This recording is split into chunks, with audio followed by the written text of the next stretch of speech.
नमस्कार, एनडीटीवी की खास पेशकश खबर महाराष्ट्र में आपका स्वागत है। आज हम आपको बताएंगे महाराष्ट्र सरकार के बड़े फैसले, नई योजनाएं और वो अहम कदम जिनसे राज्य तेजी से विकास की राह पर आगे बढ़ रहा है। शुरुआत करते हैं आज की पहली बड़ी खबर के साथ। राज्य के इंफ्रास्ट्रक्चर में एक और नई कड़ी जुड़ते हुए मुख्यमंत्री देवेंद्र फडणवीस ने मुंबई पुणे मिसिंग लिंक का उद्घाटन किया। इस अवसर पर उप मुख्यमंत्री एकनाथ शिंदे और उप मुख्यमंत्री सुनेत्रा पवार भी उपस्थित रहे। ये परियोजना मुंबई और पुणे के बीच की दूरी को 6 किलोमीटर कम करेगी और यात्रा समय में 30 मिनट की कमी लाएगी। इस प्रोजेक्ट की एक बड़ी खासियत लोनावला क्षेत्र में बनाई गई 22 मीटर चौड़ी सुरंग है, जिससे Guinness book of world records में दुनिया की सबसे चौड़ी सुरंग के तौर पर पहचान मिली है। इसके अलावा इस प्रोजेक्ट में भारत का सबसे ऊंचा केबल स्टेड पुल भी शामिल है, जिसकी ऊंचाई 182 मीटर है। उप मुख्यमंत्री एकनाथ शिंदे ने इस प्रोजेक्ट को आधुनिक इंफ्रास्ट्रक्चर के लिए अहम पड़ाव बताया। वहीं उप मुख्यमंत्री सुनेत्रा पवार ने कहा कि इससे महिलाओं और आम यात्रियों के लिए यात्रा ज्यादा सुरक्षित और तेज होगी। इस प्रोजेक्ट से लगभग 70,000 करोड़ का इकोनॉमिक मल्टीप्लायर इफेक्ट पैदा होने की उम्मीद है,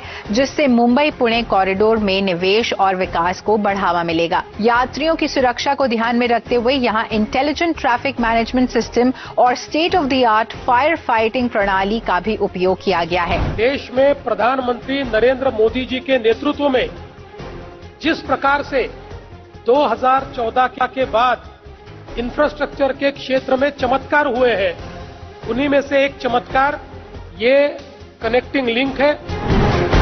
मुख्यमंत्री देवेंद्र फडणवीस की मौजूदगी में pumped storage hydro electric projects के विकास के लिए राज्य जल संसाधन विभाग और एनटीपीसी लिमिटेड के बीच एक रिवाइज्ड एमओयू पर हस्ताक्षर किए गए। इस समझौते से अंबा और कुंभे परियोजनाओं की क्षमता बढ़कर अब 2600 मेगावाट हो गई है। ये निर्णय न केवल ऊर्जा की उपलब्धता बढ़ाएगा, बल्कि बड़े पैमाने पर निवेश और रोजगार के अवसर भी पैदा करेगा। इससे ग्रिड की स्थिरता सुनिश्चित होगी और घरेलू तथा औद्योगिक सभी उपभोक्ताओं को ज्यादा भरोसेमंद बिजली मिल सकेगी। शहर के पब्लिक ट्रांसपोर्ट इंफ्रास्ट्रक्चर में एक और अपग्रेड के तौर पर थाने शहर में पहली इलेक्ट्रिक डबल डेकर बस का उद्घाटन उप मुख्यमंत्री और पालक मंत्री एकनाथ शिंदे ने किया। इस बस सेवा से नागरिकों का सफर अधिक सुविधाजनक और पर्यावरण के अनुकूल होने की उम्मीद है। इन बसों का संचालन ग्रॉस कॉस्ट कॉन्ट्रैक्ट के आधार पर किया जा रहा है, जिसके तहत थाने नगर निगम पर वाहनों की खरीद या उनके रखरखाव का कोई वित्तीय बोझ नहीं पड़ेगा। अंतर्राष्ट्रीय आर्थिक संबंधों को मजबूत करने की दिशा में एक महत्वपूर्ण पहल के तहत सिटी ऑफ लंदन की लेडी मेयर डेम सुजान लैंचली के नेतृत्व में आए यूके प्रतिनिधि मंडल ने मुख्यमंत्री देवेंद्र फडणवीस से मुलाकात कर निवेश के अवसरों पर चर्चा की। इस बैठक में मैन्युफैक्चरिंग क्षेत्र में सहयोग के साथ साथ एड्यूसिटी और मेडिसिटी जैसी आधुनिक परियोजनाओं पर विशेष जोर दिया गया। चर्चा में दो प्रमुख वैश्विक शहरों मुंबई और लंदन के बीच संबंधों को और मजबूत बनाने पर भी जोर दिया गया।